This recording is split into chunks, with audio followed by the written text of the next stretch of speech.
modo poder facilitarle la presentación a los que puedan o no asistir o para que puedan reforzar. Entonces, cuando hablamos de que el voluntario es toda persona natural que a título personal promueve y realiza acciones de voluntariado en entidades públicas o privadas, significa que están dentro de. En significa dentro de. Por ejemplo, ustedes como voluntarios desarrollan su función de voluntariado en la ONG Malc. Pero también ustedes como individuos podrían tener una propuesta y presentársela a cualquier tipo de entidad, una empresa, una organización, una institución, y si es que esta es de su interés, poder desarrollarla. Y eso significa con entidades públicas o privadas. Formalmente, el beneficiario, como ustedes podrán entender, sería toda persona natural o jurídica que a través de la asistencia del voluntario recibe bienes o servicios. Entonces, cuando ustedes desarrollen un proyecto, tendrán que definir, ¿no? A individuos o, por ejemplo, un colegio, una iglesia, un albergue. La institución, o sea, esa persona jurídica, que es la institución tal, alberga justamente dentro de sí a beneficiarios naturales, que son individuos propiamente, que serán pues receptores de la asistencia que ustedes vayan a brindarle, ¿no? Que pueden ser capacitaciones, que pueden ser productos, entre muchas y otras cosas más. Eso, en fin de cuentas, son las nociones generales del voluntariado. Entonces es voluntariado, voluntario y beneficiario.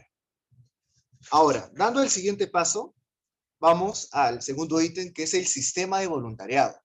Recalco que las acciones que ustedes realizan como voluntarios no se encuentran aisladas unas de otras, sino que se enmarcan dentro de un sistema que, como un todo que es, debieran ustedes conocer y también aprovechar los beneficios que de emanan.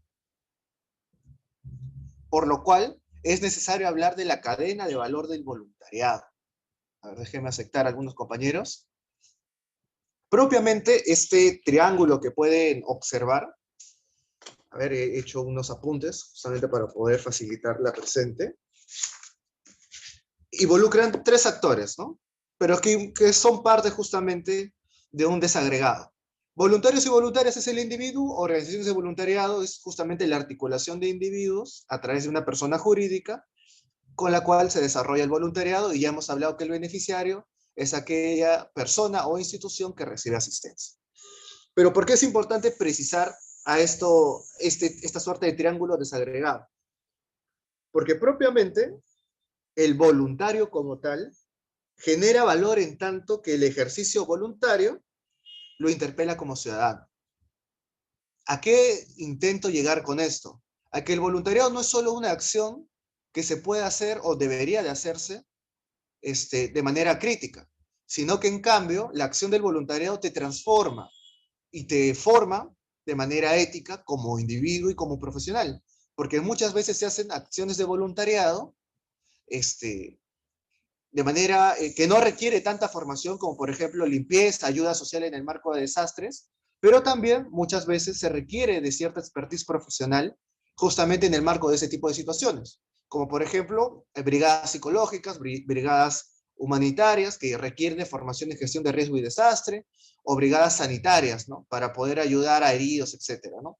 El caso más concreto, que se ha vivido como un ejemplo para aterrizarse, es el fenómeno del COVID, que requirió voluntariado virtual y en algunos casos voluntariado presencial a través de la entrega de donaciones.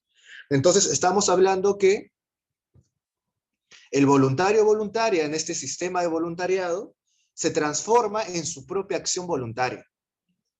Y estas organizaciones de voluntariado son interlocutores válidos que participan en el desarrollo comunitario, porque como han podido constatar, y eso es en muchos casos la razón por la cual ustedes se organizan como voluntarios, a veces las acciones individuales, aisladas entre sí, no terminan generando un impacto, porque le faltan recursos, porque le falta conocimiento, porque le faltan permisos.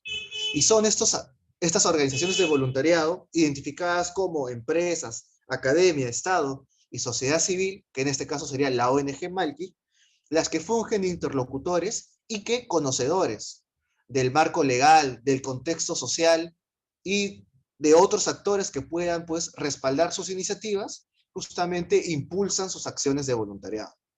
Y recalcamos que el beneficiario es el sujeto receptor de la acción voluntaria. Pero ¿por qué es importante esta cadena de valor del voluntariado, de la cual ustedes forman parte? Porque genera un concepto muy bonito llamado valor público. El valor público, estimados y estimadas, no solo lo genera el Estado, también lo genera de manera recíproca, o sea, retroalimentándose la sociedad civil y en este caso el sistema de voluntariado, validando de este modo la calidad de servicios que se presta a través de la ciudadanía, las regulaciones que gestionan para el bienestar de toda la sociedad y la creación de políticas públicas que satisfagan necesidades de la población. Quiero recalcar que esa es la función de valor público, la tradicional, que el Estado genera en su concepto más amplio. Pero también hay una noción que supera esa noción tradicional, donde habla acerca de la función de la ciudadanía, que evalúa estos resultados pues, a través de procesos percibidos como honestos y justos. Entonces, eso le da un nuevo valor. Ahora, ¿qué busca esta diapositiva, esta presentación muy cortita de lo que es el sistema de voluntariado? Primero queremos o quiero que se entienda que la acción del voluntariado genera valor público, genera confianza, genera procesos transparentes que tienen por finalidad justicia. Esto se repercute en confianza en las instituciones que acabamos de presentar, empresas, estados, sociedad civil, academia. Un espíritu cívico, tanto en el voluntario como en el beneficiario. Y esto implica también la definición clara de los deberes y responsabilidades de cada una de las partes. Y aquí quiero hacer una precisión clara. La acción del voluntariado no sustituye las obligaciones del Estado. Entiéndanlo bien, y lo repito, la acción del voluntariado no sustituye las obligaciones del Estado. El Estado tiene deberes instituidos en su marco legislativo. Ahora, el Estado, por ineficiencia, por burocracia, por déficit de cobertura de sus funciones, lamentablemente genera carencia de provisión de servicios. O en todo caso, al proveerse, esta es pobre en calidad. En el caso de la educación, la salud, entre otros. La acción voluntaria termina por cubrir o generar respaldo, elimino cubrir, termina por, a través de su acción altruista, satisfacer esta situación de necesidad de dicha población, pero no la reemplaza. En muchas ocasiones, estimados y estimadas voluntarios, las acciones de voluntariado terminan escalando en política pública. Esto es que el Estado, consciente de sus carencias, ve en las acciones, en este caso en los proyectos de voluntariado, una manera más económica, eficiente, de poder satisfacer lo que es su deber y obligación. Y de ese modo, el proyecto que ustedes puedan hacer en un futuro inmediato, tras presentarse ante esas organizaciones del Estado y encauzarse debidamente, podrían luego transformarse en una política pública, ¿no? Y a eso vamos, ¿no? Que ustedes no reemplazan al Estado. Ahora, seguimos. Hemos finalizado un poco el sistema de voluntariado y hemos hablado de organizaciones del voluntariado. Pero hay necesidad de esclarecer un poco más, de manera muy puntual. Hay 4 tipos de organizaciones de voluntariado. Las organizaciones basadas en voluntarios, donde propiamente son organizaciones sin fines de lucro, como comprenderán en la noción del voluntariado, que están gestionadas por propios voluntarios. Esto es que, por ejemplo, ustedes mismos aprenden lo suficiente y luego dicen, nos organizamos para abordar un tema distinto al que ahora están tocando, que es el tema ambiental. Género, derechos humanos, educación, etc. Pero solo ustedes. Eso es una organización juvenil que, como tal, sin fin de lucro, está basada en propios voluntarios. Voluntarios que convocan voluntarios para hacer voluntariado. La segunda son entidades con apoyos de voluntarios. Y aquí hablamos de entidades públicas o privadas, en este caso y en muchos casos estatales, las ONGs, en este caso Malki, y los gobiernos regionales, ¿no? O sea, como para desagregar. Son instituciones, o mejor dicho, entidades legalmente constituidas que convocan voluntarios para fortalecer sus objetivos sociales. La tercera son agencias de voluntariado. En la práctica son lo mismo que la segunda, pero que tienen una entidad mucho mayor. Y aquí estamos hablando de la cooperación internacional. Y la cuarta son entidades públicas, privadas o académicas que implementan acciones de voluntariado. O sea que su finalidad no es propiamente hacer voluntariado, pero también lo hacen. En este caso, las empresas y las universidades. Las empresas a través de la responsabilidad social empresarial y las universidades a través de la responsabilidad social universitaria. Continuamos, amigos y amigas. Como acabamos de explicar, el sistema de voluntariado implica instituciones y es necesario que ustedes conozcan a la misma para que puedan articularse y aprender de la sistematización que ésta genere. Entonces, todo sistema se sustenta en instituciones y esta propiamente es el Estado representado en el Ministerio de la Mujer y Poblaciones Vulnerables, que, como toda institución pública, tiene una estructura interna que es la Dirección General de Población, Desarrollo y Voluntariado, que tiene a la Dirección Nacional de Voluntariado y dentro de esta al Sistema Nacional de Voluntariado. Esa es la estructura que tienen que conocer y a la cual pueden acceder. Si ustedes hacen una búsqueda rápida en el SINABOL, podrán encontrar la página web que presenta el registro de organizaciones que están acreditadas como voluntarias y también la sistematización de información de estas acciones de incidencia. Esto propiamente, desagregado, es el Sistema Nacional de Voluntariado. Formalmente son entidades que existen. ¿A qué quiero ir con esto? Estas entidades existen inclusive anterior a la existencia del Sistema Nacional de Voluntariado. La realidad, por voluntad, por interés, por altruismo, por lo que fuese, generó que muchas instituciones, organizaciones y ciudadanos hagan acción voluntaria sin necesidad de que exista un sistema nacional de voluntariado. Es más bien este se constituye como en la necesidad de dar orden a todo lo ya existente. Por lo tanto, se sintetiza en que este sistema nacional de voluntariado son entidades que ya existen, pero que necesitan justamente sistematizarse de manera correcta. Ahora, vamos al tercer ítem, a la base legal. Como ustedes comprenderán, amigos y amigas, voluntarios y voluntarias, todo sistema o toda acción debería de estar sujeto, a ver, retrocedo un poco, debería estar sujeto a una norma. Y el voluntariado o el ejercicio voluntario tiene una base legal, y la cual ustedes deberían de leer.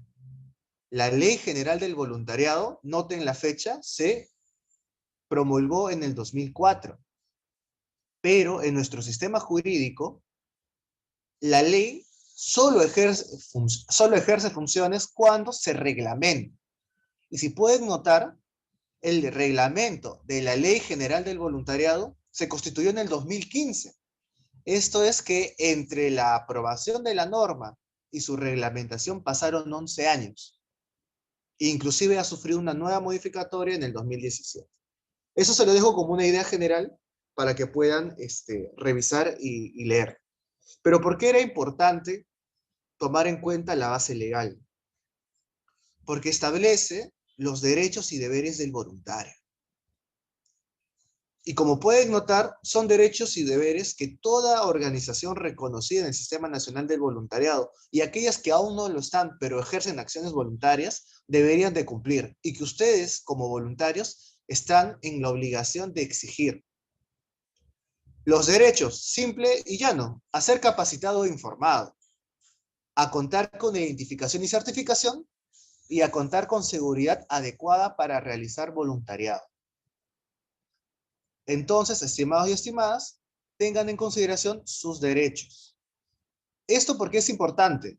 Porque la acción voluntaria no debería ser una acción extractiva, en la cual la institución o el individuo que les convoque solamente extraiga de ustedes fuerza y no retribuya estas acciones con conocimiento, con cuidados, con reconocimiento.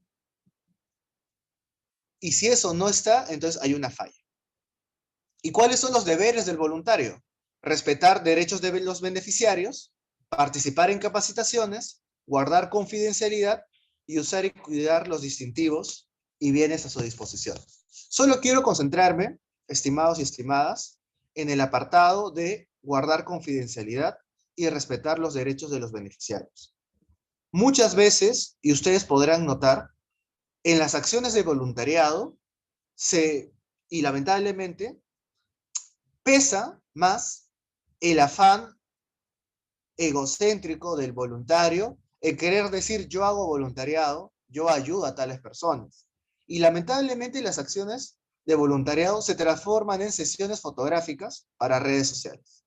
Y eso no es lo correcto, porque el beneficiario es una persona que merece respeto. Y la información que ésta pueda generar en el marco de, y ya lo veremos después, la sistematización de información para identificar el proyecto y luego evaluar sus resultados, debe de tenerse igual con el debido respeto. Yo solamente quería concentrarme en ese punto, porque siempre es bueno hablar de derechos, pero también de deberes. Vamos al cuarto ítem, para ya entrar al tema de los proyectos. El cuarto ítem implica un poco más la noción o cómo entendemos al voluntariado, porque las acciones que ustedes hacen se han estudiado y tienen a su vez tipologías. Ahora, por honestidad intelectual, estos gráficos que a continuación serán presentados se han tomado de un curso que he llevado llamado la Segunda Escuela de Voluntariado, justamente desarrollado por el Sinabol. Y el docente que dictó dicha charla es C. Everaldo, de la Organización Escuela para el Desarrollo. Yo los invito a que luego puedan seguir sus redes, la de Escuela para el Desarrollo y la de Sinabol, que lo pueden encontrar como Soy Voluntario en Facebook, donde podrán encontrar esta y más referencias, y también cursos que, bueno, si bien es cierto, ya no certifican, pero sí sus transmisiones en vivo están para conocimiento y retroalimentación de cada uno y una de ustedes.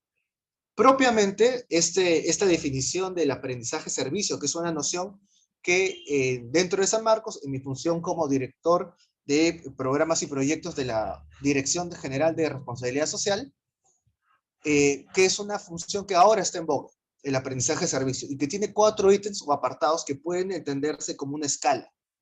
El primer ítem o apartado es el que se encuentra en la esquina derecha inferior, que se llama trabajo de campo,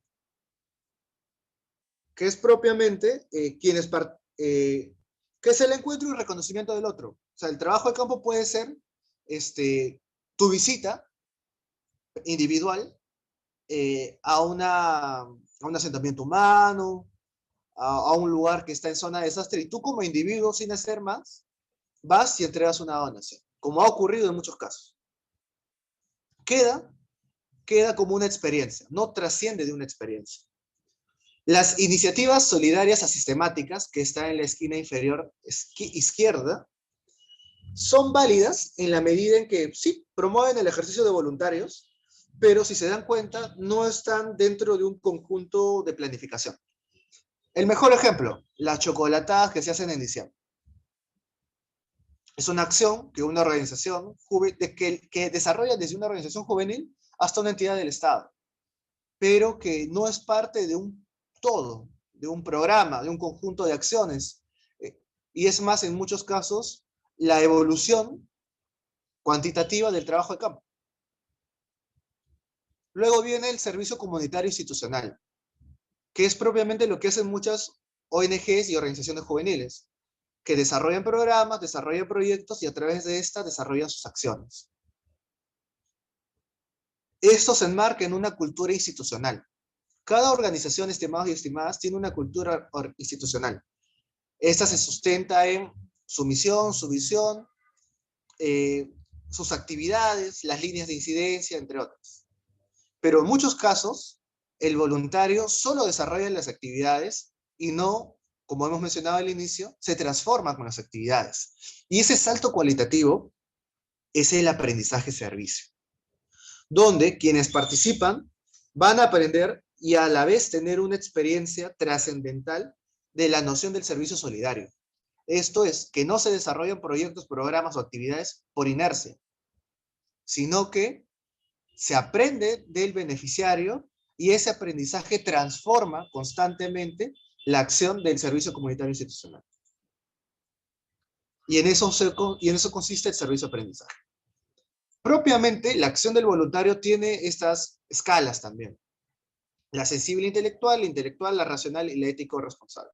Lo que busca esta referencia, estimados y estimadas, es evaluar el crecimiento de la propia noción del voluntario y su incidencia. Esto es, que el voluntario en muchos casos al inicio no conoce. Entonces, en muchos casos empieza ejecutando acciones. Luego, va avanzando cualitativa y cuantitativamente en su incidencia a través justamente de la organización, por ejemplo, ¿no?, de la información. Y mientras va avanzando, pasa de ser voluntario y va a coordinador, luego puede evolucionar a jefe de proyecto, y esto genera también una cualificación más avanzada en torno a lo que va desarrollando. Entonces ya no ejecuta, ya no solo sistematiza, sino que a la vez fundamenta. Y esto es que empieza a ser una suerte de mentor. Y el resultado final de todo esto, estimados y estimadas, es que el voluntario genera una conciencia crítica de sus acciones y entiende que las actividades que desarrolla transforman al beneficiario y lo transforman a él. Y sobre todo, genera en el voluntario una necesidad por retroalimentar a los futuros voluntarios. Entonces, lo ideal, estimados y estimadas, es que ustedes lleguen a la fase racional y ético responsable. Y por último, ¿por qué es necesario el voluntariado? ¿Por qué ha sido necesario entender la función del servicio de aprendizaje del voluntariado? Porque es necesario que el voluntario y voluntaria sea un agente crítico para poder transformar la sociedad. Porque esa es la función final del voluntariado. No es satisfacer un ego en torno a una ayuda que muchas veces se trasluce en likes y comentarios. No es simplemente cumplir acciones para recibir presupuesto. Es transformar vidas. Y transformar tu vida mientras transformas vida. Parece demasiado elevado, pero entendamos el efecto dominó, el aleteo de la mariposa, como muchas veces se dice, que es que toda pequeña acción, bien pensada, bien planificada, articulada, genera un cúmulo de múltiples acciones que en su sumatoria cambian cosas. Y es por eso que se habla de la cultura de la solidaridad, que existen y es lo que se tiene que ir rompiendo, ¿no? Un modelo impuesto que es individual, que excluye y que es acrítico, y se necesita contrastar a través de acciones para poder transformarlo en un modelo que sea solidario, participativo y crítico. Es por eso que las acciones que ustedes desarrollen, estimados y estimadas, tienen que, a su vez, evidenciar las brechas de desigualdad, pero también las brechas mentales, estas definiciones que no ayudan a poder hermanarnos como ciudadanos y en este caso como peruanos. Una mirada individualista acapara y no comparte, y en momentos de tragedias o desastres piensa en su sobrevivencia en vez de la ayuda al prójimo. Una mirada que excluye piensa en grupo, tiene pensamiento de secta. Y eso se puede ver o se puede notar con la xenofobia, con la discriminación a comunidades indígenas, afroperuanas o las comunidades con su respectiva orientación sexual, donde se les considera como sujetos que tienen menos derechos por tener una identidad distinta, fenotípica, cultural o sexual. Y también este modelo impuesto es acrítico, donde pase lo que pase, el ciudadano no actúa, no se organiza, no fiscaliza, no promueve. Es más bien un ciudadano que acepta, que en todo caso recibe y que su único acto de rebeldía es votar. Y tras ese acto de rebeldía, todo vuelve a foja cero. Entonces lo que buscamos es una ciudadanía solidaria, una ciudadanía participativa y una ciudadanía crítica. Eso, a fin de cuentas, son las acciones trascendentales de la acción del voluntariado. Y con eso, estimados y estimadas, entramos a proyectos. Porque no es correcto discutir la definición de un marco de proyecto sin entender qué es el voluntariado, qué son ustedes como voluntarios, cuáles son sus derechos y cuál es el sentido trascendental de su acción voluntaria. Tras tener claro esas definiciones, vamos a la definición de voluntariados. Este esquema, nosotros nos vamos a quedar, estimados, en el esquema punto 7, que son los actores involucrados. ¿Por qué? Porque la metodología y el contenido del proyecto y sus resultados esperados, como mencionaba al inicio, exigen el desarrollo de metas, de indicadores, y eso no es pedagógico abordarlo en una sesión que ya está abordando los 40 minutos. Merece una sesión aparte y merece que ustedes puedan ver después la grabación y retroalimentar. ¿Ok? Entonces vamos a abordar hasta el punto 7 y luego vamos a conversar. Entonces continuamos. Primero, estimados y estimadas, para iniciar un proyecto, y yo creo que ustedes ya lo saben, pero simplemente paso rápido, tienen que tener en cuenta que ustedes están organizados. En este caso, en la ONG MALC.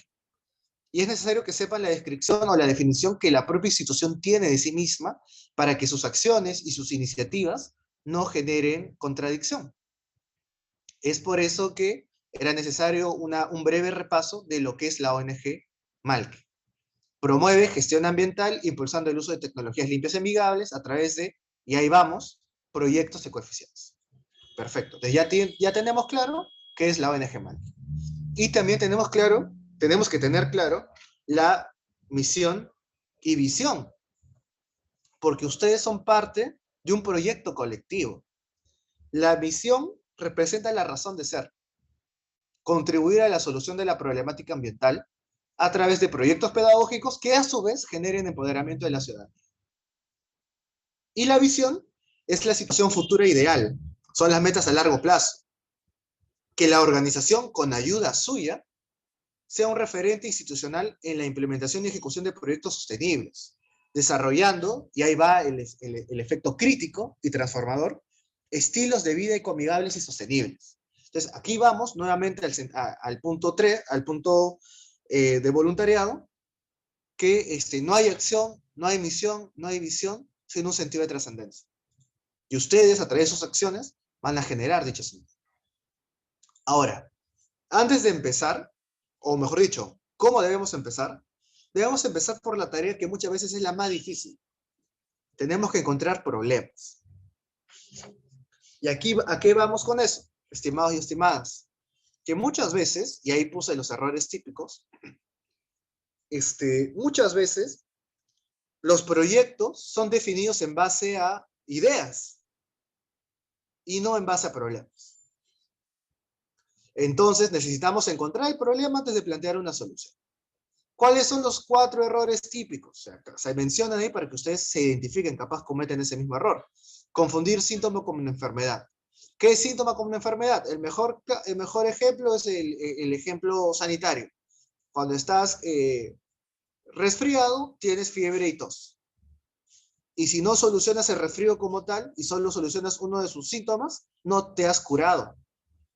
Y de igual forma, completando el punto 1 y el punto 4, que es confundir síntoma con enfermedad, es en la práctica no comprender la complejidad del problema. Muchas veces los problemas de deserción escolar o de violencia en escuelas son entendidos como falta de supervisión.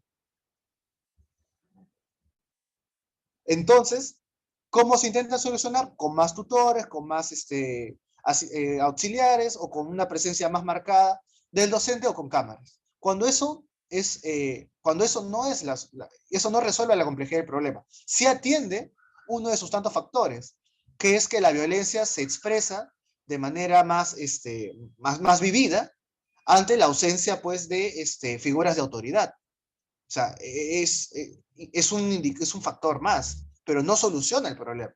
Porque muchas veces la violencia, para entender un poco la figura del error típico, muchas veces la violencia Es la expresión de problemas relacionados a la educación familiar, a la educación nuclear, que explotan en la educación regular, que es el colegio. Entonces, un error típico es confundir el síntoma con la enfermedad, definir el problema como falta de solución, lo que acabamos de decir, ¿no? Faltan auxiliares, falta supervisión, cuando no es necesariamente esa la respuesta. O no entender el problema desde la perspectiva de quien lo vive. ¿Eso qué significa? Tomando nuevamente el ejemplo. No le estamos preguntando a los niños, en el caso de la violencia escolar. No le preguntamos ni al que pega ni al que le pega. Y más bien suponemos que esto se da por A, B, C o D. Y esos son los errores típicos al plantear una solución, porque no hemos definido el problema, estamos actuando en base a prejuicios y en base a ideas de lo que queremos.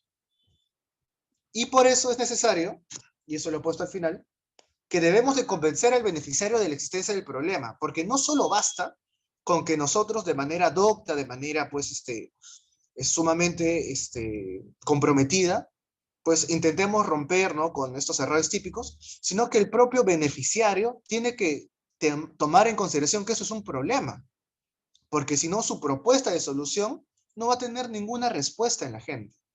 Un caso concreto, eh, la comprensión lectora, estimados y estimadas voluntarios, ustedes, que obviamente yo también he venido a un colegio público, en muchos casos ustedes también, tiene un déficit, en muchos casos crónicos en la institución educativa regular. Y muchas veces se asume que esto se debe a que falta incentivos para leer. Pero el estudiante puede pensar que no necesita leer para ganar dinero o para ser alguien en la vida. Puede hacer TikTok, puede hacer YouTube, puede ser futbolista, puede ser muchas cosas. Y si el estudiante, en este caso el beneficiario, no considera que las alternativas de solución al problema que ustedes les planteen son, uno, válidas, porque para que algo sea válido como solución, primero tiene que haber un problema identificado por el beneficiario, entonces no va a ocurrir ningún tipo de transformación, ningún tipo de cambio y van a perder tiempo y dinero. Y sobre todo, van a perder la confianza del beneficiario. Ahora, para ustedes identificar correctamente el problema, requieren de dos acciones. Una, que es el trabajo de gabinete, y otro, que es el trabajo de campo. El trabajo de gabinete es el estudio del problema. Para estudiar el problema, mis amigos, mis amigas, necesitamos eh, recurrir a fuentes primarias y secundarias. ¿Qué es una fuente primaria? Una fuente primaria es una información original y una fuente secundaria es aquella que hace uso de la fuente primaria, revisándola, sintetizándola y organizando. A ver, ejemplo, una entrevista es una fuente primaria, aunque una entrevista sistematizada por alguien es una fuente primaria. Solo sistematizada, o sea, solo compilada, mejor dicho, que está ahí en bruto. Un artículo o un libro que recoge esas entrevistas, recoge otra data y genera pues una teoría o un diagnóstico, ya es una fuente secundaria. Ahora, ustedes tienen que estudiar el problema en este trabajo de gabinete, estudiando el problema y estudiando a la población. Y si tienen suerte, encontrar fuentes que aborden ambas. Por ejemplo, y acá enciendo mi cámara para que puedan notarlo. Por ejemplo, en el caso de la violencia juvenil. Este es un libro que hizo Senahu, que se llama Criminalidad y Violencia Juvenil en el Perú. Entonces, aquí estamos estudiando el problema. Pero si yo soy de Trujillo, también Senahu desarrolló Criminalidad y Violencia Juvenil en Trujillo. Entonces, mi investigación sobre el problema debe recurrir no solo a los estudios del problema como tal, por ejemplo, ¿no? El problema educativo, el problema sanitario, el problema ambiental. O sea, no solo debe ser tan transversal y general, sino que también deben de recurrir a información que puedan tener de la población a la cual ustedes van a llegar. Y si tienen suerte, existe un estudio sobre el problema y sobre la población. ¿Qué estudios sobre la población deberían recurrir ustedes? Primero deben tener...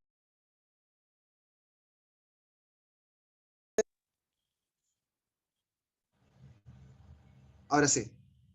Ustedes deben de tener una data genérica, ¿no? Por ejemplo, Si es una población en un distrito tal, INEI tiene información del distrito, tiene el apartado socioeconómico justamente del distrito, que inclusive se aterriza a zonales o localidades más pequeñas.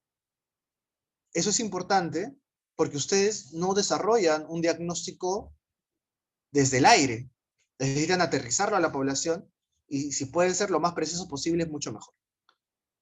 Eso es el ejercicio de gabinete. Y el trabajo de campo es el ejercicio de empatía. Ahora voy a presentar algunos gráficos y por honestidad intelectual, estos gráficos salen del libro Manual Teoría del Cambio, 10 pasos para diseñar proyectos de innovación social de alto impacto de Alexandra Ames. Yo igual se lo voy a facilitar a la compañera Rosalind de la ONG Malki para que pueda trabajarlo, ¿no? A ver, procedamos. El ejercicio de empatía, el ejercicio de empatía consiste en recoger información importante, valiosa, de la propia población. Generalmente se estila entrevistar. Pueden entrevistar, pueden hacer focus group, pueden hacer encuestas. Las maneras, las herramientas que ustedes utilizan para recopilar dicha información, que como ustedes entenderán es una fuente primaria, son muchas. Pero a lo que ustedes tienen que llegar es al punto de saturación. ¿Qué es el punto de saturación? Es cuando, llegado a un número determinado de entrevistas u otros, llegado a un número determinado de entrevistas u otros, ya nada nuevo llega. O sea, ninguna información, ningún dato que te haya podido brindar, te da algo nuevo. Ese es el punto de saturación. Y lo que buscamos es establecer un tipo ideal. Esto es tener claro que a ese beneficiario al cual nosotros vamos a asistir con un producto o con un servicio, identificarlo en su sentido más básico. ¿Qué piensa, qué siente, qué ve, qué dice, qué hace, qué oye, qué le hace sufrir, qué le hace sentir satisfecho? Esto es un esquema, también pueden utilizar el siguiente esquema, que es un poco más preciso, ¿no? Lo ideal es que a través de la entrevista ustedes puedan corporalizar al beneficiario, con nombre propio, con nombre y apellido. Que puede ser un joven de 18 años, digamos, ¿no? Educación ambiental, joven de 18 años que está en la academia, que aún no ingresa a la universidad. Ya, círculo social, ¿quiénes son sus amigos? ¿Cómo se comporta con ellos? ¿Tiene presión o no de sus amistades? En su biografía, ¿qué edad tiene? ¿Dónde vive? ¿En qué se ocupa? ¿Qué personalidad tiene? ¿Qué le hace sentir orgullo y vergüenza? ¿Qué deseos tiene? Familia, composición familiar. Porque ustedes pueden desarrollar un proyecto para hijos únicos, para huérfanos, para madres solteras, para niños, para niños que son los hijos mayores, ¿no? Los primeros. O sea, su proyecto tiene que tener claro a su beneficiario, no puede ser muy laxo, porque si es laxo, el compromiso de identificación del beneficiario es a su vez laxo. Problemas, cuáles son sus frustraciones, creencias, en qué cree, qué tipo de consumo cultural tiene. ¿Le gusta el fútbol? ¿Le gusta el anime? ¿Le gusta jugar Dota? Porque también a la hora de que ustedes se acerquen a ese individuo, no lo van a hacer, eh, no lo van a hacer de una forma que le genere rechazo. O sea, si tu público, por ejemplo, son jóvenes, digamos, hay proyectos en Callao que se encargan de sacar de la delincuencia a los jóvenes a través del fútbol. Entonces estamos hablando que en el sentido más concreto, el perfil de este usuario beneficiario es un sujeto o individuo, hombre o mujer, que le gusta el deporte, para empezar. Entonces tienes que haber primero mapeado eso. Y tras definir a tu usuario, a tu beneficiario, generas la historia de vida, que es prácticamente lo anterior, que es ponerle nombre y edad, cómo vive su problema, y tras tener claro en el trabajo de gabinete, en el trabajo de campo, tras perfilar a esta persona, a la cual va a ser beneficiaria, vamos a priorizar sus problemas. Y tras priorizar sus problemas, vamos a agarrar uno de esos problemas y vamos a trabajar este ejercicio. ¿Cómo vive su problema? ¿Por qué ese problema es un problema para esa persona? ¿Entienden? ¿Y en qué momento emerge ese problema?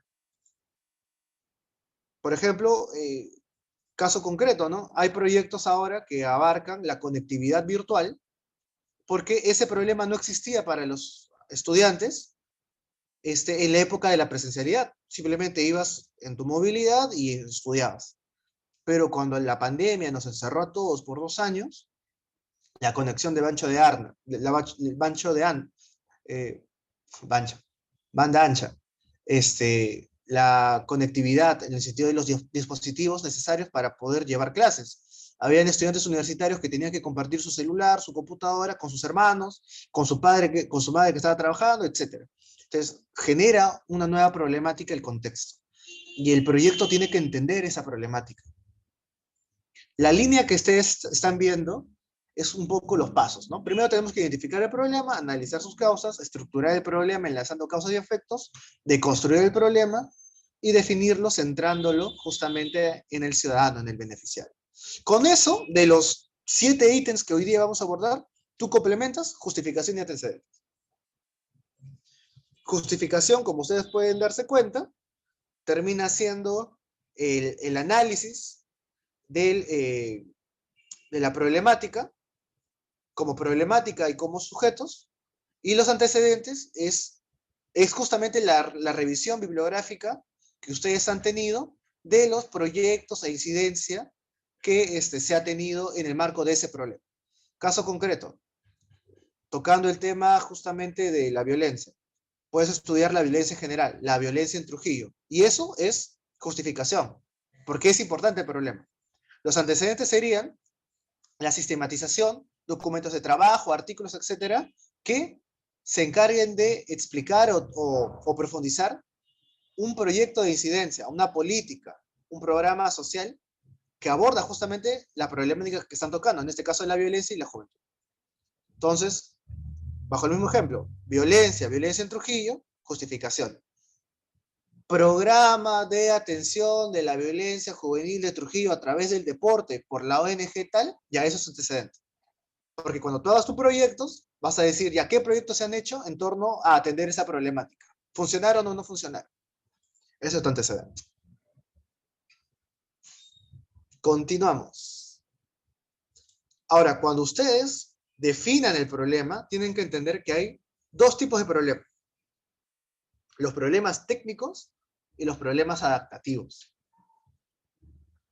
Los problemas técnicos son aquellos que requieren procesos y los problemas adaptativos están embarcados en torno a personas. Ejemplo, un problema técnico, digámoslo así, excesivo gasto de papel en colegio tal. Si tú te enfocas en el proceso, podemos apelar a la política de cero papel, que todo sea correo. No hay ningún cambio, ninguna trascendencia de tu acción voluntaria, porque eso lo puede hacer un técnico, se puede comprar una máquina y se acabó el asunto. Si en cambio el problema es estudiantes, docentes, y funcionarios, tienen una cultura de consumo excesivo de papel, estamos, y que no se puede romper así nomás, el problema adaptativo, ¿qué sería? Reciclaje. El problema adaptativo, ¿qué sería? Un menor uso de papel, un menor uso del papel, pero sin dejar el papel. O la adaptación al sistema digital. Pero ya estamos pasando a las personas. El compromiso de las personas en pasar de consumir menos papel, pero entendiendo el por qué su importancia. El por qué botar la basura en el tachito de reciclaje, en el tachito de las pilas, en el tachito del vidrio. Y por qué no hacer, y cómo hacer que eso genere un cambio en las personas. El proceso simplemente es una acción como una directiva que se puede hacer de manera técnica y se acabó. El problema adaptativo requiere investigación, requiere estudios, requiere saber por qué la persona, teniendo un problema, no lo soluciona. Requiere saber porque requiere saber también por qué al no solucionarlo aborda otros tipos de acciones. Y esos son un poco lo que se tiene que ir tocando, ¿no? Los problemas adaptativos, no los procesos son técnicos. Ahora, para filtrar problemas, porque ustedes van a encontrar muchos problemas a la hora de diagnosticar algo, a la hora de diagnosticar una población. Cuando ustedes encuentren un problema, o varios problemas en torno a una población beneficiaria, tienen que tener su cuadrito de 3 símbolos. Primero, tras su trabajo de gabinete y tras su trabajo de campo, preguntarse honestamente, ¿tengo claro qué causa este problema?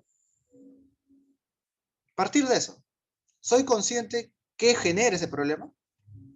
Luego, preguntarse también honestamente, ¿tengo más o menos claro una potencial solución o soluciones para dicho problema? Y ahí la importancia del trabajo de campo. ¿Este es un problema relevante para las personas? Si el problema, y es lo importante, si el problema no es relevante para las personas, cambia de proyecto, busca otra iniciativa, porque no vas a lograr nada.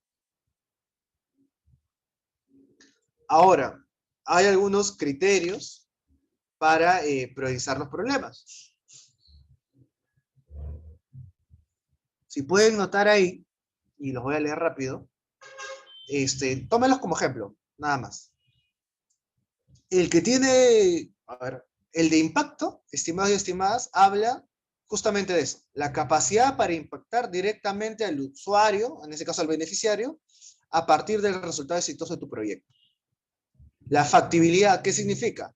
La capacidad del equipo que está desarrollando este proyecto a partir de la disponibilidad de sus tiempos, de sus recursos técnicos o recursos financieros. ¿Es factible o no? Porque tú puedes tener la propuesta, puede ser relevante, pero no tienes la plata, no tienes los conocimientos, no tienes la gente. Entonces tienes que ser más humilde con tu planteamiento de solución. Control.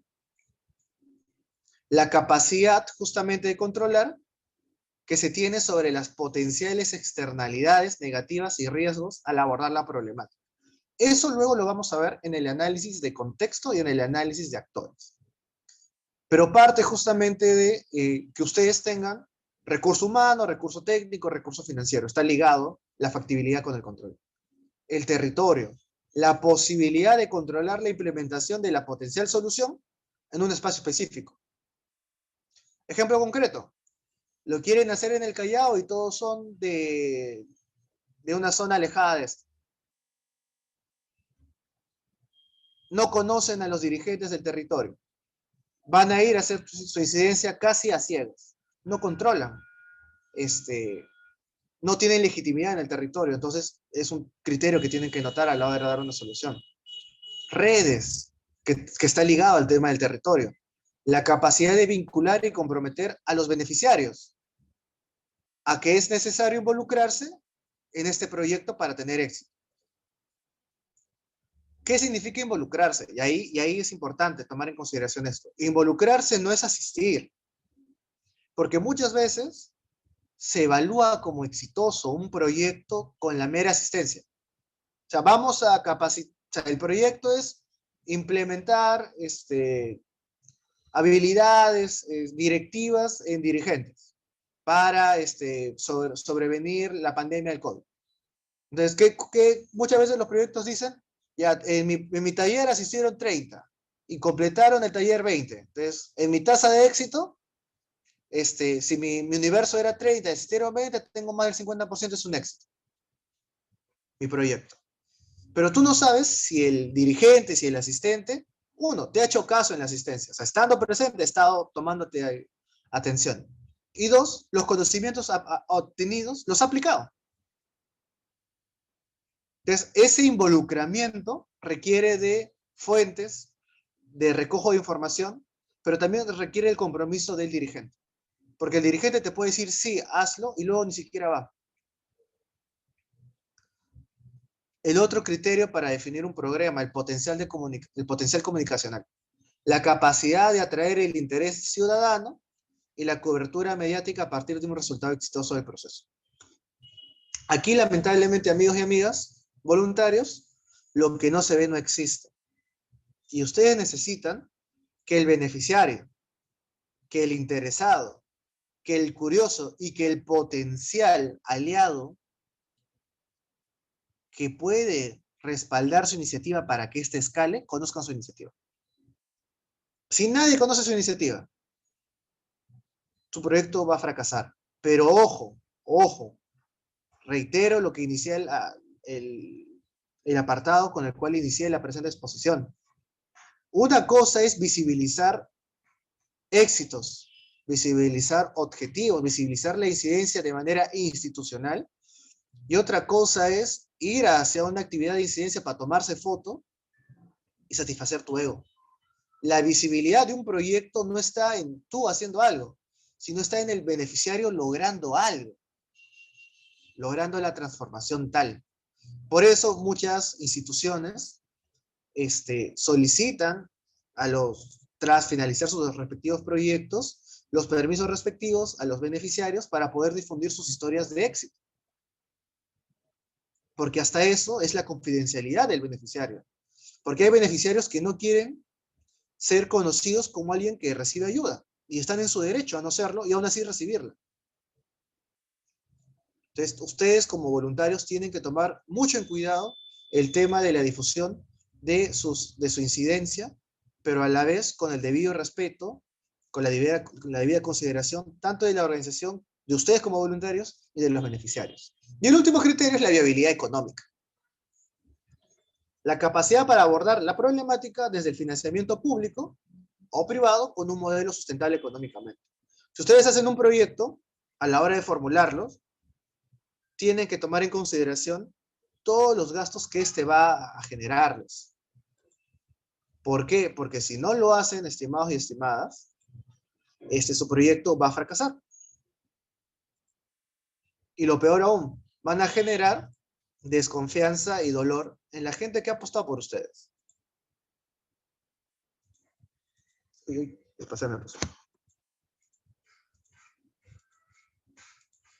tras tener esa priorización de proyectos, o sea, esos criterios, lo ideal es que ustedes agarren 4 de esos 7, 8 criterios que después. Y que esos criterios los evalúen honestamente con los problemas. Entonces, si tienen problema A y lo evalúan, a ver,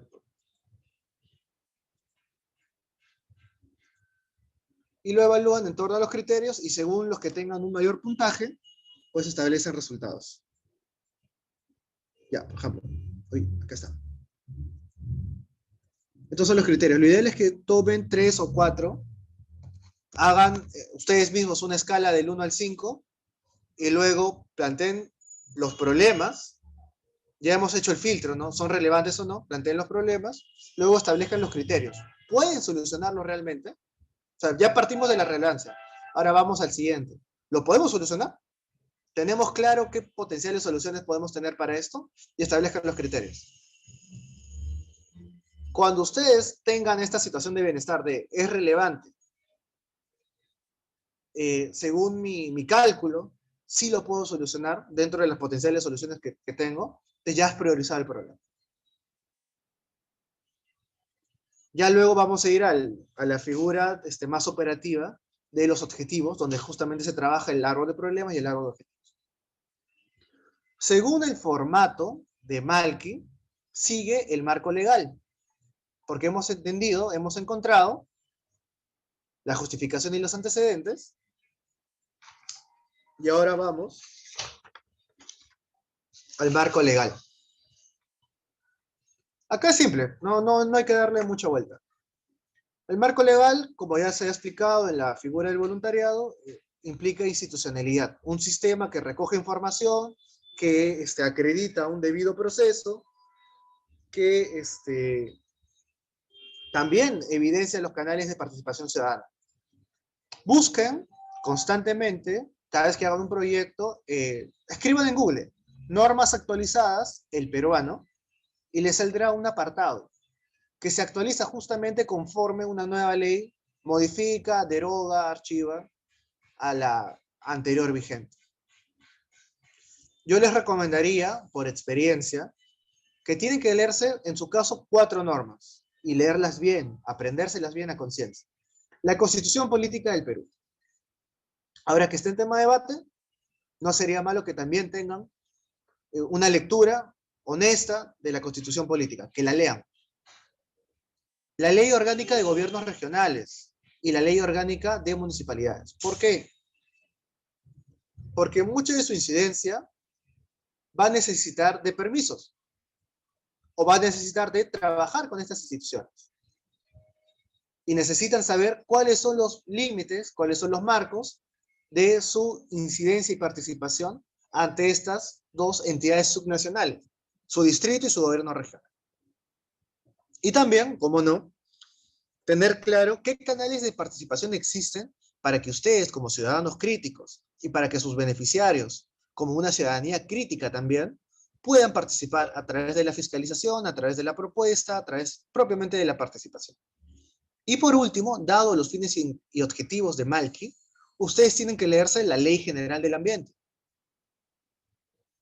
y toda otra norma que los ministerios, o sea, las instituciones que circunscriben estas normas, trabajan. En este caso, Ministerio de Ambiente, Ministerio de Energía y Minas, o los que ustedes puedan tomar en consideración.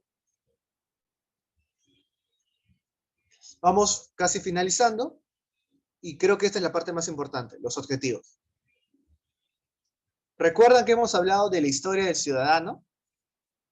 Que vive, que piensa, en que está. Ya. Ahora vamos a darle un final feliz. O sea, hemos identificado el problema, ahora vamos a irnos hacia el futuro deseado. ¿Cómo debe acabar su historia? ¿Cuál es el éxito que tu proyecto, al ser implementado, va a ayudar pues, a que esto se genere? ¿No? Y para definir los objetivos, hay una fórmula, amigos y amigas. El objetivo es un verbo en infinitivo, más la condición de cambio, más el sujeto. Ahí el ejemplo de ese plan es reducir, verbo infinitivo, la prevalencia de anemia, condición de cambio, en niños de 0 a 5 años, sujeto. También Malqui me facilitó un proyecto que ellos están desarrollando, que es el proyecto de educación ambiental Papeles en Acción. Su formulación de objetivo es implementar, verbo infinitivo, una gestión de coeficiente mediante la educación ambiental, condición de cambio, en instituciones educativas, sujeto. Hemos hablado que el beneficiario puede ser una persona natural o una persona jurídica. En este caso, una persona jurídica es una institución educativa.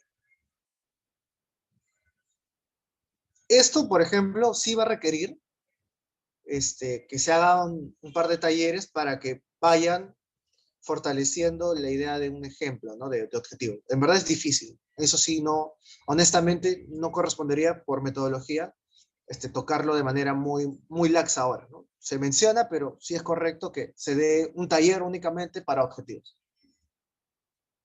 Ahora, propiamente cuando ustedes definan objetivos, van a tener que hacer este ejercicio. El árbol de problemas y el árbol de objetivos. Es importante que primero definan, tras haber priorizado su problema, el problema central. ¿Qué causas directas generan el problema central y qué causas indirectas lo generan? De igual forma, ¿qué efectos directos genera el problema central y qué efectos indirectos lo generan? Este árbol de problemas se voltea, se reformula en un árbol de objetivos, que es prácticamente las iniciativas que ustedes van a desarrollar para solucionar ese problema. Y ahora se los presento. Ahora vamos a tocar, o voy a presentarles, un proyecto que formulamos como crear hace un par de años. Por eso voy a presentarles el árbol del problema. El problema que habíamos identificado en los colegios, y ustedes que han sido estudiantes, y quizás si alguno lo es todavía, lo va a tomar en consideración, el problema era la desinformación de las y los jóvenes estudiantes de nivel secundaria de los colegios nacionales sobre los programas sociales del Estado en beneficio de ellos y ellas. O sea, sí íbamos a abordar esto en un colegio de Comas, que era el Amauta, que está por Trapiche, y la idea era explicarles a los adolescentes, estudiantes de secundaria, qué programas sociales existen que les pueden beneficiar.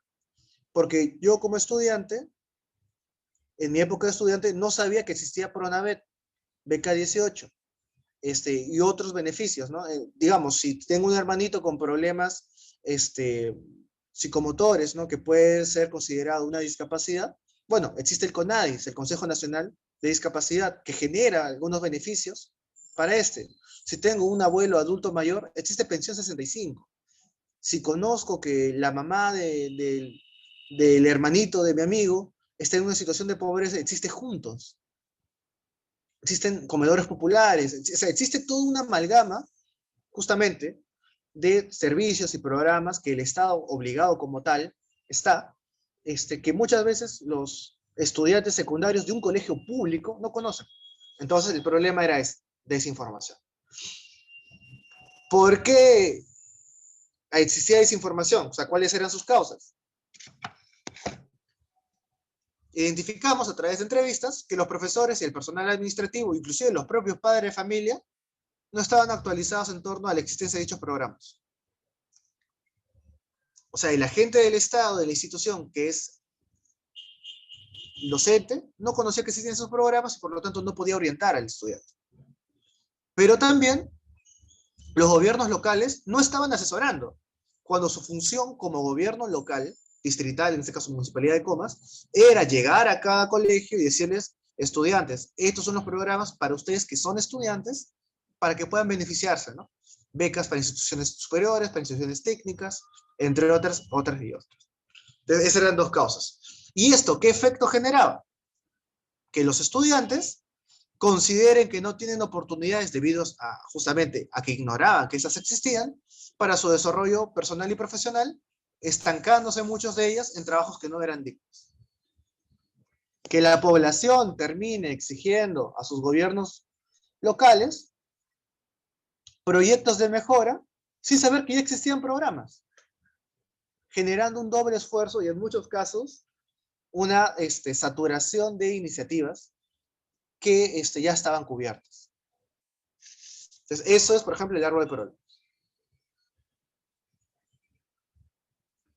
Y el árbol de objetivos justamente narra eso.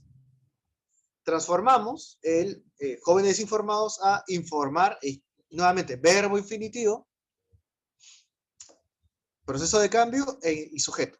Informar a los jóvenes y jóvenes estudiantes de nivel secundario de los colegios nacionales sobre los programas sociales de Estado en beneficio de ellas y ellos. Entonces, ahí vamos que los efectos es que los jóvenes y jóvenes, las y los jóvenes conocen y tienen oportunidades para su desarrollo personal y profesional. Los gobiernos locales asesoran a la subpoblación a través de los programas sociales implementados. Eso como resultado. ¿No se ve? ¿No se ve? Entonces lo hago más grande. Disculpe, no se puede ver, lo hago más grande.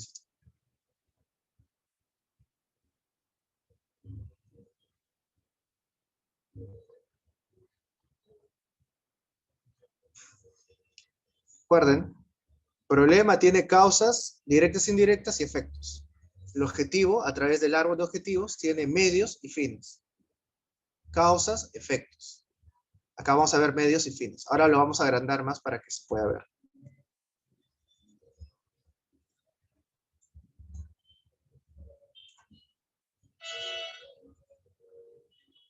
Causas.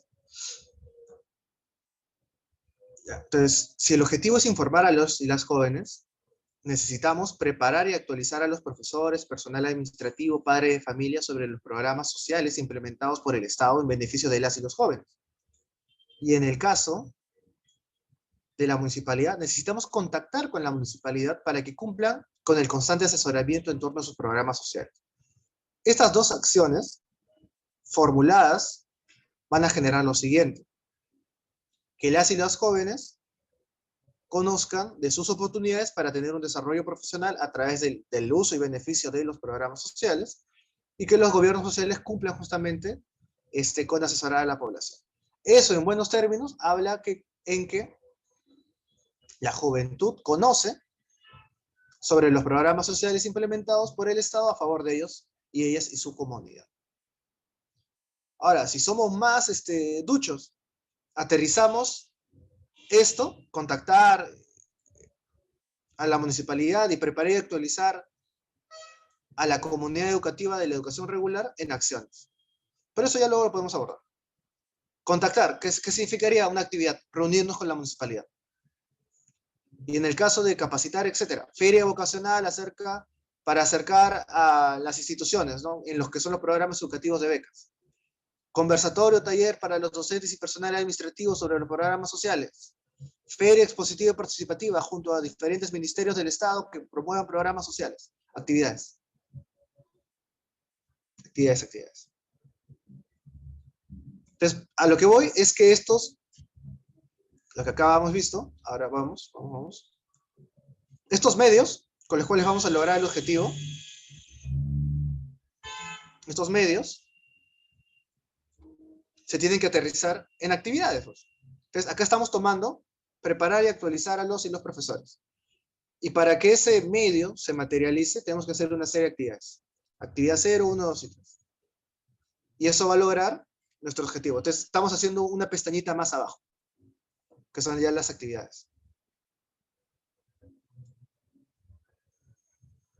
El periodo de ejecución de proyectos es el cronograma.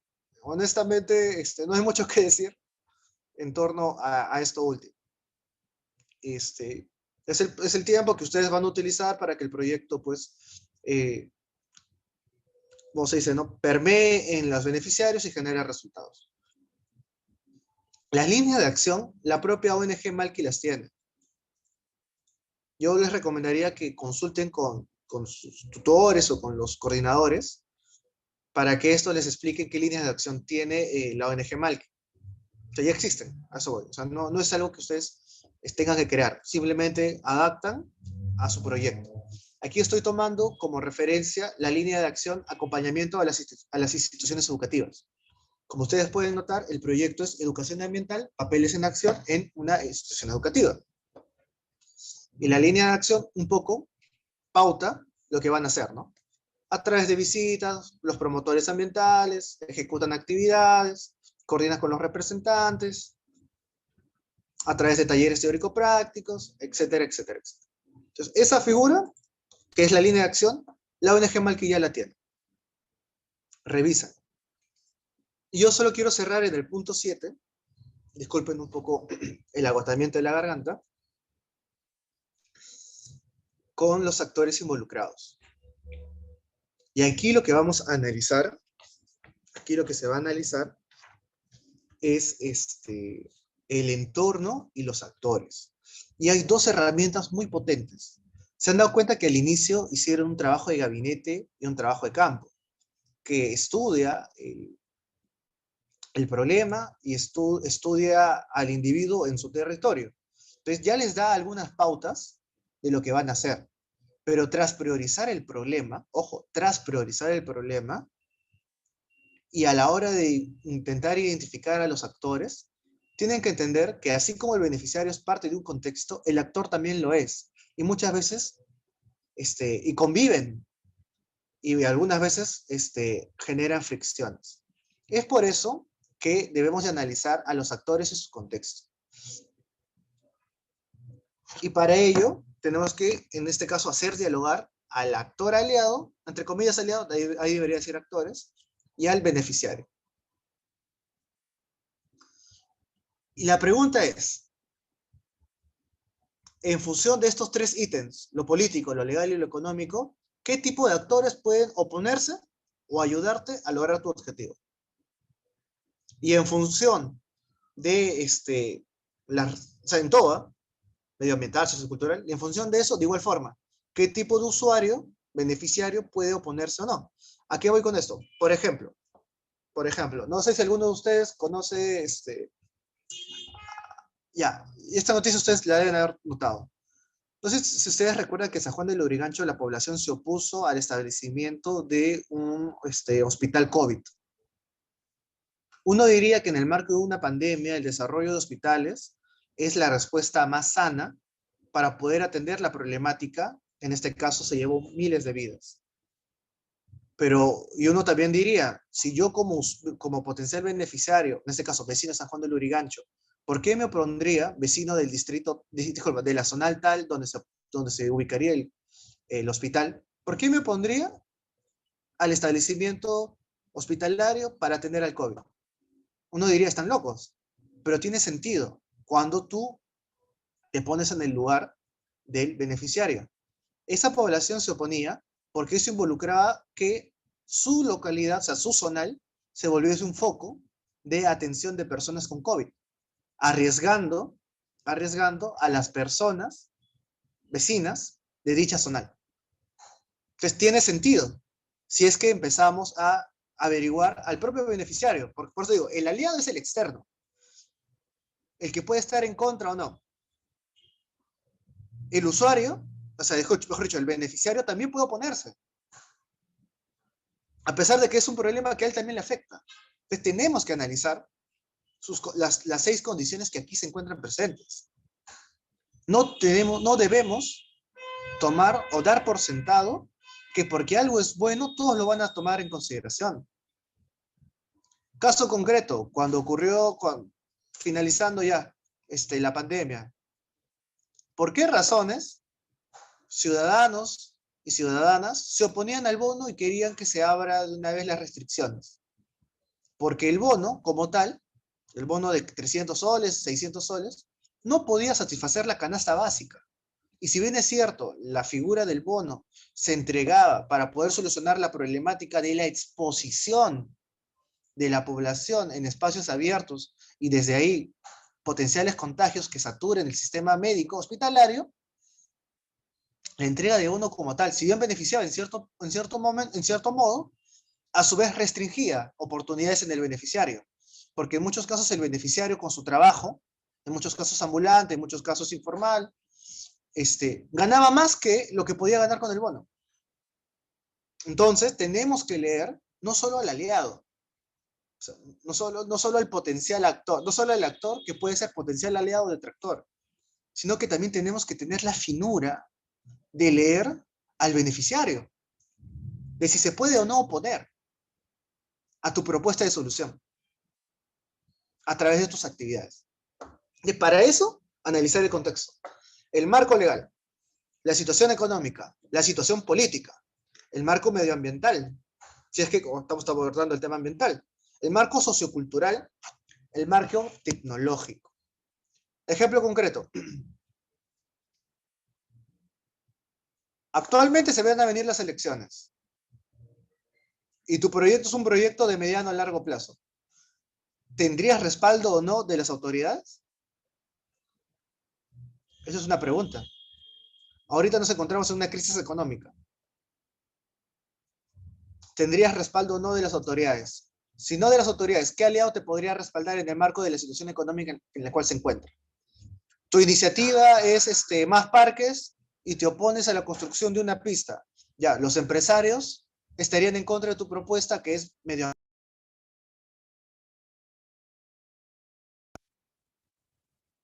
Disculpen, me están llamando y cortó. Y ahora sí, llamando.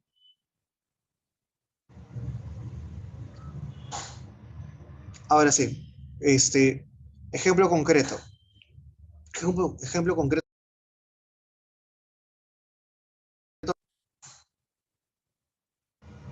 Disculpe, me están llamando de manera muy insistente. Ejemplo concreto para que se entienda. Eh, tengo que bloquear.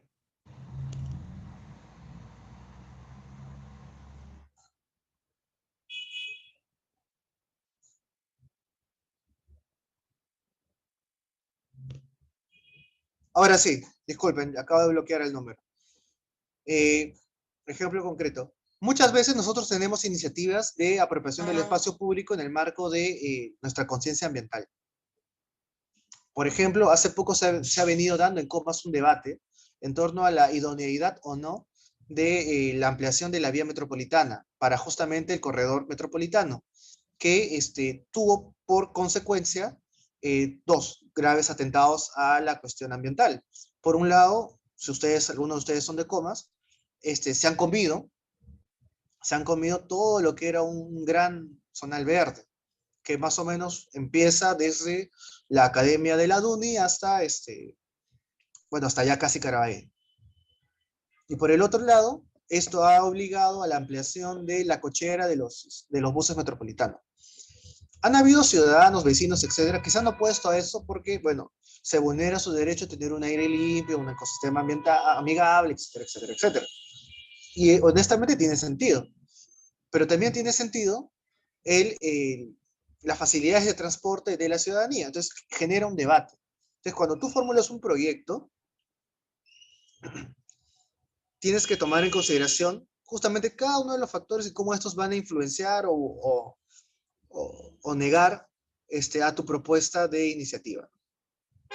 Ahora, eso es la matriz de contexto donde se encuentran los aliados. Pero si quieres, si lo ves muy complejo, vámonos a eso, más claro, más simple. Esto se llama mapa de actores. Y en el mapa de actores es una tabla simple donde tú ubicas previo estudio, previa evaluación, previo trabajo de campo, previo trabajo de gabinete, como ustedes consideren, a los actores que pueden o no oponerse o facilitarte el proyecto. Y en este cuadrito, como ustedes pueden notar, se habla de grado de interés y grado de influencia. Y ustedes tienen que considerar muy bien en qué cuadrante se va a encontrar cada actor. Digámoslo así. Este proyecto de recuperar el parque, que ahora está por los fumones. Digamos, tu parque y los fumones lo han utilizado como un espacio para delinquir y para drogarse. Ya, tu proyecto es recuperar el parque. El beneficiario es el vecino. Ya, y ya el vecino ha dicho, sí es un problema. O sea, ya partimos en que se ha considerado un problema, los vecinos mismos han dicho, vamos a entrar. Entonces ya tienes relevancia y compromiso de parte y prioridad. Entonces vamos a los actores. La policía, la comisaría, ¿te apoya o no te apoya? Eso es uno. Si estás cerca a emprendimientos, ¿te apoyan o no te apoyan? Porque una cosa es el vecino, otra cosa es el que tiene su negocio, que si se mete o no puede verse influenciado por represalias. Otros actores presentes, tienes que evaluarlo. La municipalidad, ¿le interesa o no comerse ese pleito? Capaz estos delincuentes, bueno, ya no me voy al delincuente, capaz para no dar trascendidos. Digamos que es un paradero de mototaxis informal, digámoslo así, en el parque, quieren recuperarlo. ¿A los empresarios les conviene o no que los voten a los mototaxistas? Capaz ellos consumen, y sin ellos, el uso del parque se vuelve casi ornamental. De vez en cuando los niños juegan, los adultos mayores se sientan, pero no es un espacio vivo como con los mototaxistas. ¿La municipalidad le conviene o no? Capaz los mototaxistas pagan su cupo para seguir trabajando. ¿A la comisaría le conviene o no? Entonces, ustedes tienen que evaluar el grado de interés y el grado de influencia de los actores. ¿Y por qué es importante mapear a los actores? Para que luego establezcan coordinaciones que hagan que todos los actores lleguen a este punto. Que tengan un alto grado de interés y un alto grado de influencia. Cuando la mayoría de los potenciales actores se hagan aliados y la mayoría se encuentren alto y alto, ustedes, su proyecto, no va a tener ningún problema. Pero tienen que tomar eso en cuenta. Y recuerden, los actores pueden ser personas o instituciones. Ahora, amigos y amigas, siendo hora y media de iniciada la presente charla y entendiendo que pues estamos viernes y no quiero desgastarlos tanto, vamos a pasar a una fase de diálogo, en la cual cierro, dejo de transmitir. Primero quiero agradecerles la presente paciencia. Espero que les haya servido mucho, de mucho la presente exposición. Yo igual voy a facilitarle el PPT a Rosalind, ahora sí, el PPT a Rosalind, para que como ONG pueda facilitarle luego a ustedes los materiales. Ahora, vamos a la fase de diálogo, estimados y estimadas.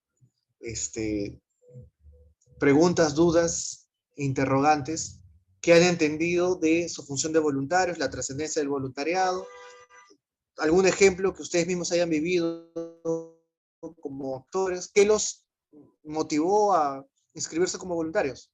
Yo les pediría que por favor puedan o escribir o encender su micro, no sé si reactivar el micro. Ya, perfecto. Ustedes pueden encender sus micros si ustedes desean, no hay ningún problema por ese lado. Voy a encender la...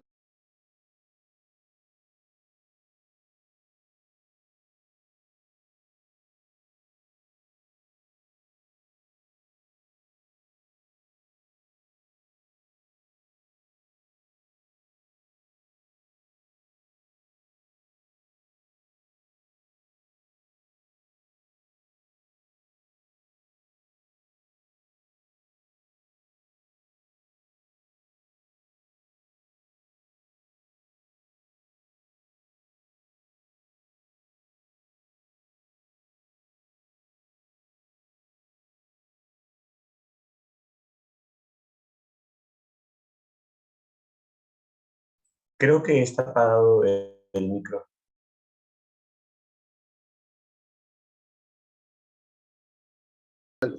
Oh, disculpen, disculpen. Ya para ir finalizando, me gustaría en todo caso cerrar un poco con, bueno, ¿no? Con las perspectivas que ustedes tienen, si es que algo de lo que he expuesto el día de hoy les ha parecido interesante, en el sentido en que ha permitido plantearles mejor la función voluntaria de la cual ustedes forman parte, y cómo eso quizás va a poder ayudarles bueno, aterrizar mejor sus proyectos, ¿no? Si ustedes desean, yo presto, y si no, bueno, estaríamos dando también por concluido, ¿no?, la presente.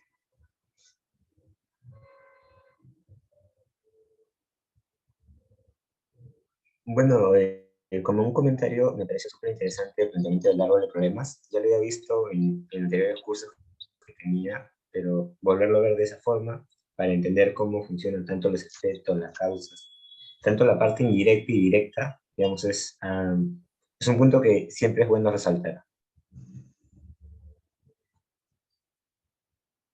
No, y les agradezco. Y formalmente, cuando ya desarrollen un árbol de problemas, y su árbol de objetivos, van a darse cuenta que es una labor muy creativa, pero requiere bastante, como se dice, olfato, respecto de la problemática.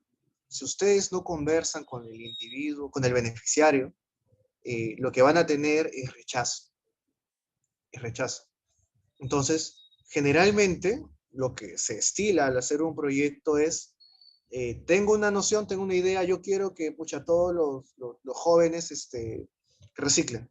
Entonces, voy, implemento el proyecto, converso con el profesor, y los obligo a reciclar. Y cree que por imposición se modifican las conductas. No, pero no es es por hábito. Y para que haya hábito tiene que haber legitimidad. Y para que haya hábito tiene que naturalizarse el mismo. Entonces, si tú lo haces en el colegio, no significa que lo vas a hacer en tu casa. Entonces, la noción de hábito termina jugándose en contra. A ver, entonces, estimados y estimadas, solamente quiero cerrar una cosa, con una cosa muy puntual, lo estaba apuntando. Eh, la función voluntaria, la función del ciclo del voluntariado, tiene algunos ítems que creo valiosos. Y eso ustedes lo tienen que conversar con sus gestores de voluntariado. El primero y fundamental es que es la inducción. Yo me voy a concentrar en la inducción. Como ustedes han visto, es un derecho fundamental para cada uno y uno de ustedes el que sean formados en las competencias básicas, ¿no?, como voluntarios.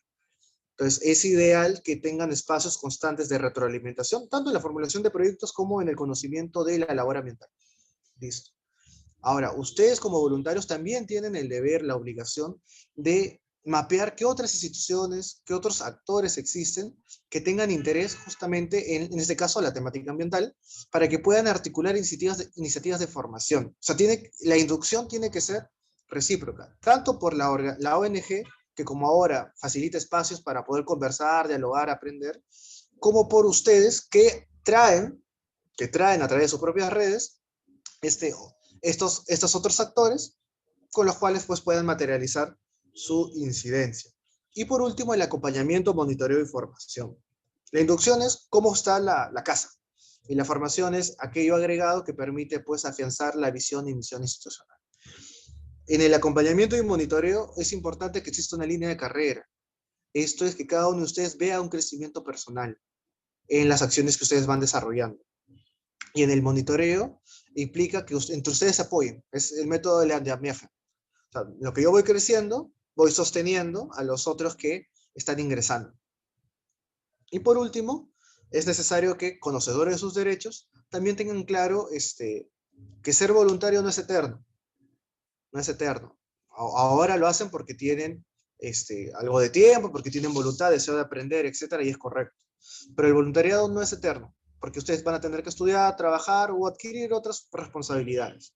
Lo importante es que su experiencia en espacios como este sea trascendental, lo que habíamos hablado al inicio en torno a la función del voluntariado, que los edifique como personas, porque ustedes son los pequeños embajadores, en este caso de la ONG Malc, porque son sus acciones fuera de los proyectos, pero sobre todo en el ejercicio del proyecto, lo que va a hablar bien o mal de la organización y sobre todo de ustedes. Entonces, yo cierro con eso, estimados amigos y amigas, voluntarios y voluntarias, agradeciéndoles que se tomen el tiempo un viernes de aprender y dos, de organizarse, porque es sumamente valioso organizarse, pero hay que organizarse con propósito, no hacer del ocio un ocio productivo. Solamente eso, amigos y amigas, voy a finalizar la grabación.